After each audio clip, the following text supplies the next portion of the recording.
Assalamualaikum warahmatullahi wabarakatuh. Halo semuanya, perkenalkan nama saya Amam Fahmi Alfidin, mahasiswa dari Fakultas Vokasi Universitas Brawijaya. Video ini dibuat untuk memenuhi tugas UAS pengembangan diri dan personal branding. Langsung saja, jadi selama di mata kuliah pengembangan diri dan personal branding, saya belajar bagaimana cara untuk memahami potensi diri, mengelola citra profesional, serta bagaimana cara membangun reputasi di dunia digital. Dari semua materi yang dipelajari, aspek yang paling relevan bagi saya adalah networking, digital branding, dan penguatan potensi diri, karena ketiganya sangat membantu saya menyiapkan langkah menuju dunia kerja. Poin yang kedua yaitu self-discovery. Selama mengikuti mata kuliah ini, saya semakin mengenal potensi diri saya, terutama pada aspek komunikasi, time management, dan public speaking. Saya juga menyadari karakter pribadi saya, yaitu pribadi yang tenang, bertanggung jawab, dan perfeksionis. Sedangkan kekuatan diri yang semakin terlihat pada diri saya adalah rasa ingin tahu yang tinggi serta kemampuan untuk beradaptasi dalam berbagai situasi. Untuk tes yang paling membantu menurut saya adalah MBTI, karena memberikan gambaran bagaimana saya mengambil keputusan, berinteraksi, dan memproses informasi.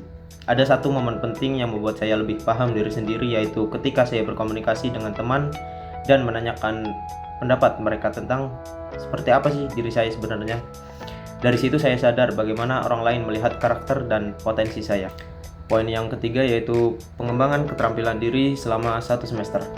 Saya mengembangkan 3 keterampilan utama, yaitu pertama, keterampilan komunikasi saya berkembang melalui berbagai kegiatan, salah satunya kerja kelompok. Setiap diskusi membuat saya belajar bagaimana menyampaikan pendapat secara lebih terstruktur, sekaligus mendengarkan dan menanggapi argumen teman dengan lebih efektif. Kedua, saya memperkuat time management. Banyaknya tugas dan aktivitas membuat saya harus mulai menentukan prioritas, menyusun daftar kegiatan, dan mengatur jadwal harian. Kebiasaan ini membuat saya lebih disiplin dan membantu saya menyelesaikan tugas tanpa terburu-buru. Ketiga, kemampuan public speaking saya juga mengalami peningkatan. Melalui latihan presentasi di kelas, saya belajar mengontrol rasa gugup, menjaga tempo berbicara, dan menyampaikan materi dengan lebih percaya diri. Dari latihan-latihan kecil itu, saya mulai melihat perubahan nyata dalam keberanian dan cara saya berbicara di depan orang lain. Saya merumuskannya dalam sebuah personal positioning statement, yaitu sebagai mahasiswa vokasi yang berfokus pada komunikasi dan pengembangan diri dengan tujuan membangun jaringan serta citra digital yang positif untuk memberi nilai bagi orang lain. Untuk memperkuat identitas tersebut, saya memilih 3 kata kunci yang paling mewakili diri saya, yaitu responsible, empatik, dan adaptif. 3 kata ini bukan hanya sifat, tetapi juga aspek yang ingin saya tampilkan secara konsisten melalui perilaku dan interaksi saya. Dari situ saya juga merumuskan unique value proposition saya, yaitu kemampuan untuk tetap tenang dan mengamati situasi secara cermat sebelum bertindak.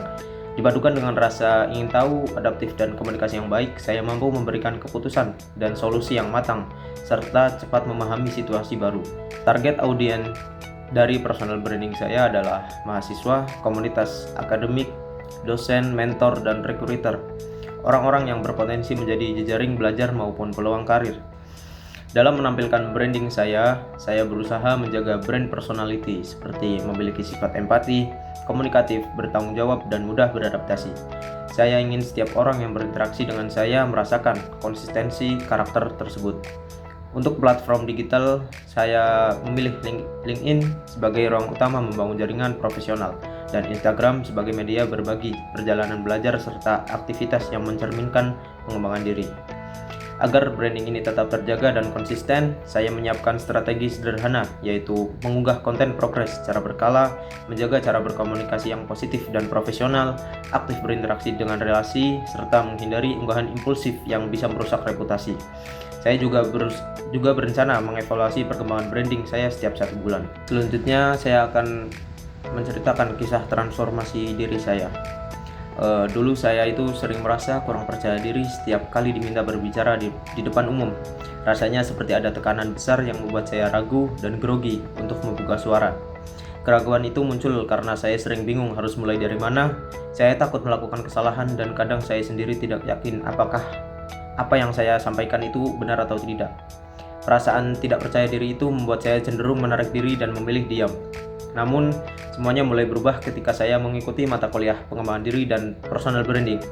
Di kelas ini, saya dipaksa untuk keluar dari zona nyaman, dipaksa untuk berdiskusi, menyampaikan pendapat, melakukan presentasi, bahkan meminta feedback langsung dari teman. Dari sanalah saya menyadari bahwa kemampuan berbicara di depan umum bukan soal bakat, tetapi soal latihan dan keberanian untuk mencoba. Sedikit demi sedikit, saya mulai melihat perkembangan.